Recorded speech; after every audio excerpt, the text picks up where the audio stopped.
following video is a dramatized recap of what happened on episodes 1 through 5 of the solo Ironsworn Starforged campaign, The Last Astral. If you want to watch the full episodes, you can check them out here in the same playlist. Captain's Log, Entry 1, Janus, Prison Planet. So they dumped me on Janus 3 years ago, a dusty, forsaken place floating on the edge of the expanse, forgotten by the people who claim justice and ruled by the ones who profit off silence. No bars, no chains, just dry rations, cold nights, and a planet full of ghosts and human skin. But I didn't rot like the rest of them. I built, scavenged ship parts from thousands of different centuries, hacked through rust, rewired God's damn to everything. I named her the Fallen Mercury. Though she's more scrap than Starship, she's still mine. All I need now is one last part, buried deep in a wreck that fell from orbit like a dying star. I wasn't born here. Don't know where I was born. I just woke up one day and realized I was different. My ears are too long, my blood is too strange, and every time I take a vow, it scars my skin like it means something. Well, I'm an astral elf, whatever that means anymore. I took my first iron vow the day I found out, cut my ear open and whispered a promise to find the truth about who I am, and that wound never healed. So the Forge isn't just where we ended up. It's a graveyard of civilizations, whole galaxies worth of bones, left behind by those who came before. They say our ancestors fled Earth through ancient alien gates, massive humming relics embedded in the moon. Some wanted to fix Earth, but others wanted to strip it dry. But in the end, neither side won, and the Earth died screaming. Out here, the void's carved up by 5 founding clans. Each one claims systems, worlds, scraps of old power. The laws change from orbit to orbit. Some places worship machines, others still burn books. But me, I trust no gods, no kings, and no masters. But I do believe in magic. They say it doesn't exist. Not real magic anyway. But something inside me says otherwise. Visions, whispers, power I haven't yet learned to use. I'm a gearhead, sure. I know engines better than most people. But when I close my eyes, I see stars that haven't been born yet. I feel something ancient stirring beneath my skin. I'm not alone either. I've got Failsafe, a floating emoji-faced protocol bot that I built when I was a kid. It doesn't got jokes or sarcasm or the concept of eating, but it tries. And that's more than I can say for most folks on Janus. Janus isn't the only rock out here. There's Aura, an orbital station with a few hundred desperate souls living on it. Used to be locals, but now they float, watching over a planet that turned their home into a prison. Then there's Freya, a barely inhabited world filled with environmental zealots who'd rather die than let another mining company land on their soil. And that ancient tech that I need for the Fallen Mercury, turns out it's precursor made. A piece of something old, something powerful, and I know that it's buried right here on Janus. Maybe the stars are finally pointing the way out. I don't know what's waiting for me in the Forge, but I've got a vow, a floating idiot of a robot, a haunted past, and a ship held together with more hope than a whole plating. And if anyone tries to stop me, well, let them try. I've been stuck long enough. Cassidy Cade, signing off for now. Captain's Log, Entry 2, location, planet Janus, pitch black bar. Woke up early today on Janus. Again, still, the same damn cave, same patchwork bed made of sandbags and scavenged tarp, and same stale stench of rust and burnt ozone. But something was different. Today, everything felt possible. Failsafe buzzed me awake, his voice modulator still buggy, his metaphors broken, and his optimism unsettling, but he's mine. I built him, and deep down, I think he wants to understand the world. Maybe even me. Doesn't mean I trust him yet. Not all the way. We don't exactly vibe. Breakfast was fried leg of a desert critter that the locals call Kayar, 6-legged cactus beasts with fungal blooms growing from their joints. Ugly things. Tough meat, but protein's protein, especially out here. Then I strapped my gear and kicked up on my skimmer. It's a one-person hoverboard with a thruster rig I stitched together over the last year. She hums like a wounded bird, but she moves, and that's what counts. The destination for today is pitch black. A seedy watering hole built into the ribcage of a black-boned bird skeleton that's half swallowed by dunes. I was meeting a contact there, Tion, a wiry courier with more years behind her than I'd guess, and more fire than her frame suggests. She used to bring me mail and rations to the prison while I was still inside. We met through iron bars, shared a few quiet nods, and somewhere in that silence, a bond started forming. She sent word, "Meet me at pitch black. I've got something for you." I didn't know what it would be. I only hoped it was more than bad news. I made it through a desert storm on the way, lost some momentum, burned a supply pod, but I made it. The dome stick I carry, my dome stick, gave me cover while the winds screamed. Failsafe tried to explain the weather patterns. I told him to shut up and just hold on. When I got to pitch black, the place was quiet. Early morning, no guards from the order yet. Just me, the bartender with beady eyes, and Tion, waiting in a booth made from scrap engines and sand-stained buckets. She didn't waste time though, slid a data disk across the table. "A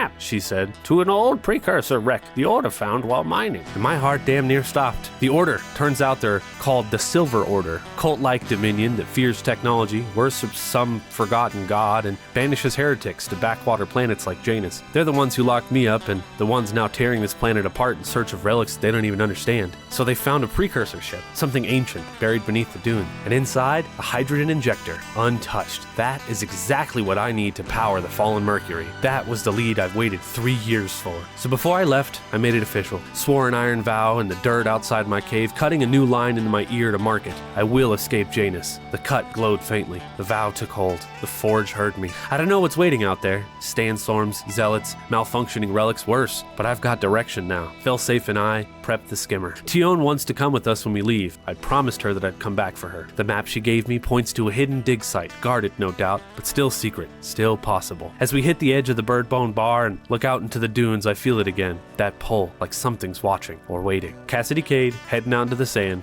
One cut on each ear, one promise to keep. Signing off. Captain's log, entry 3. Location, Acid Flats near Janus, Outer Dunes. So the wind hasn't let up in days. Feels like the desert's trying to sand me into nothing. Like Janus is tired of carrying my weight. But I've got the map. And for the first time, I've got a direction. After pitch black, I didn't look back. Tion stayed behind. Maybe too long. I didn't know then what would happen, but I should have. The Silver Order doesn't like loose ends. And Tion had just handed me a key to unlock a forgotten ship buried in their mine. She gave me that lead knowing the risk, and I left her there. And that haunts me now. I set off on the skimmer, failsafe floating beside me like a humming question mark. The engine burns hassium, unstable stuff. It runs fast, sure, but if I push it too far, it could blow sky high. I didn't tell failsafe that. He already worries enough. As the dunes rolled by, he spotted a pair of Silver Order guards resting under a dying tree beside a covered transport. Curiosity got the better of me. Beneath the tarp was a hover drill, powered, operational, and a hell of a lot sturdier than my rig. If I was going to reach the mine and not get picked off like roadkill, I needed something better. So I stole it. Waited for the right moment, crept close, and made my move. When the drill fired up, it howled like a wounded god. The guards spun around, blasters ready. I gunned the throttle, tore through the dirt, and left them shooting blind into the storm. They hit the drill, scratched it up real good, but I got away. And that's when things shifted.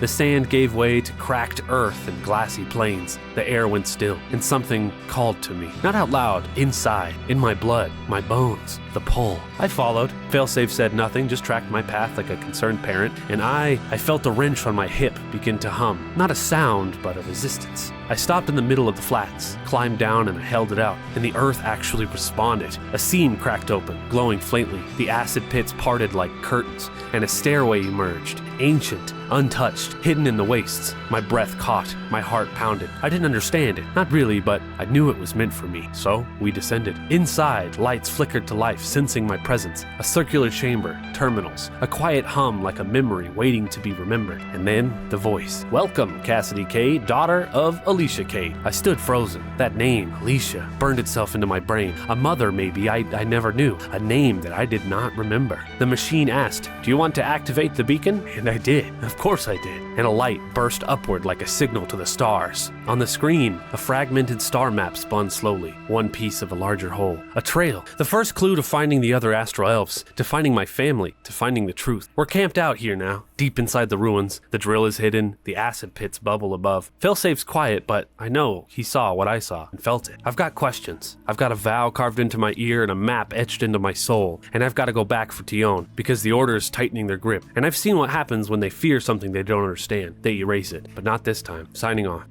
Captain's log, entry 4, location, subsurface tunnels. All right, deep breath, a lot happened. I woke up in the ruins, failsafe patrolling like usual, that little bot always on edge. Turns out for good reason this time. He uncovered a hidden shelter built by the Astral Elves, secret room behind a wall I slept next to, like an idiot.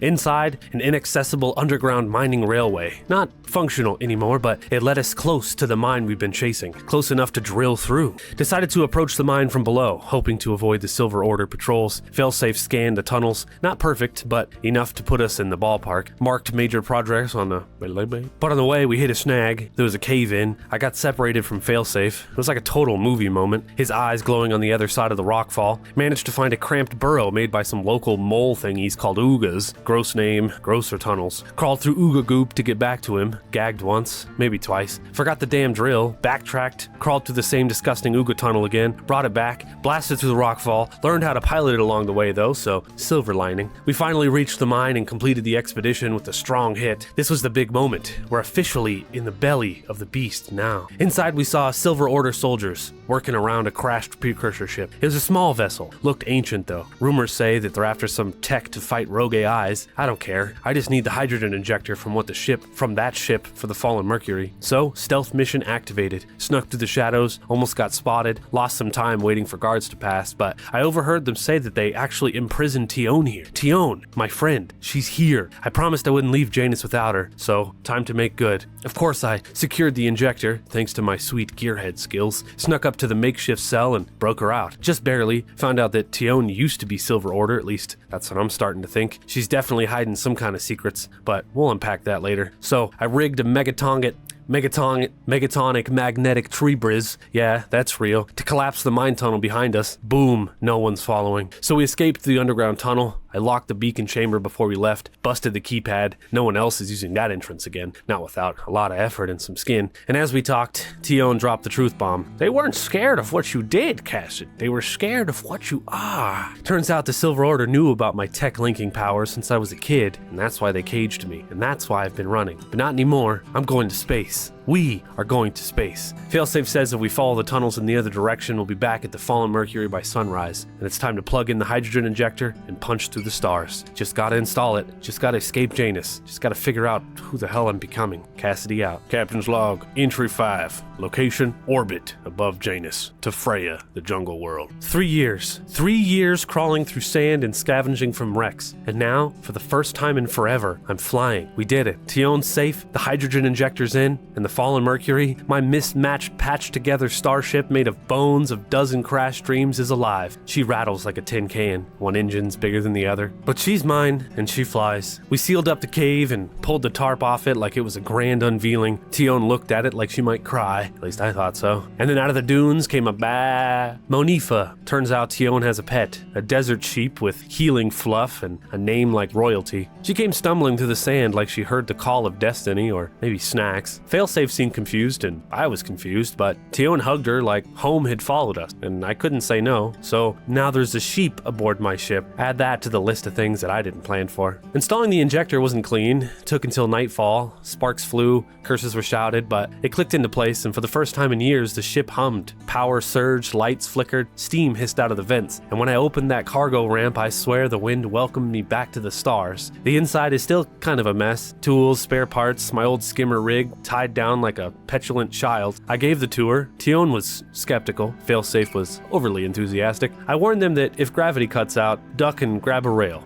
But this place is home now. So we powered up the nav, I slotted the beacon map into the console, finally, and a partial galaxy chart shimmered to life. It's vague, fragmented, but it's real. A path to the others, a direction, but not much else. I tried to swear an iron vow to find the rest of the beacons, but the forge didn't answer this time. No stars shifted, no warmth in my chest, nothing. Tion said it's best. We've got one light and no road. And I guess that's right. So I set one. We're headed to Freya. The takeoff was rough. The ship screamed like it was being born. Tion gripped the chair and Failsafe flickered, and I just smiled because we made it. The Order didn't see us either. No missiles, no skyfire, just us and open stars. When we arrived to Freya, we could see that it's green and wet. Jungle world, mostly untouched. The people here, the Eggles, are lizard folk who evolved with the land. Sharp claws, wired frill-like ears, scales like moss-covered stone. The port worker, his name was Stuart, real salt-of-the-earth kind of guy, didn't trust my ship at first, especially after a panel fell off during introductions, but I talked my way into a fuel promise. We'll pay later, assuming I don't sell my boots to do it. We stepped out onto Freya's soil, real soil, not sand. Mist clung to the air, the kind that cools your lungs and wakes something soft inside of you. I took a breath, and I let Janus go. Tion smiled, Failsafe beeped, Monifa sneezed. We're docked, and tomorrow we explore this wild green place and look for a direction, any direction, because the stars may not be kind. But I'm not asking for kindness anymore. Cassidy Cade, signing off. Thanks for listening to the episode recap of 1 through 5 of The Last Astral. Please make sure to leave a like on this video if you did enjoy this recap, and keep an eye out for future episodes.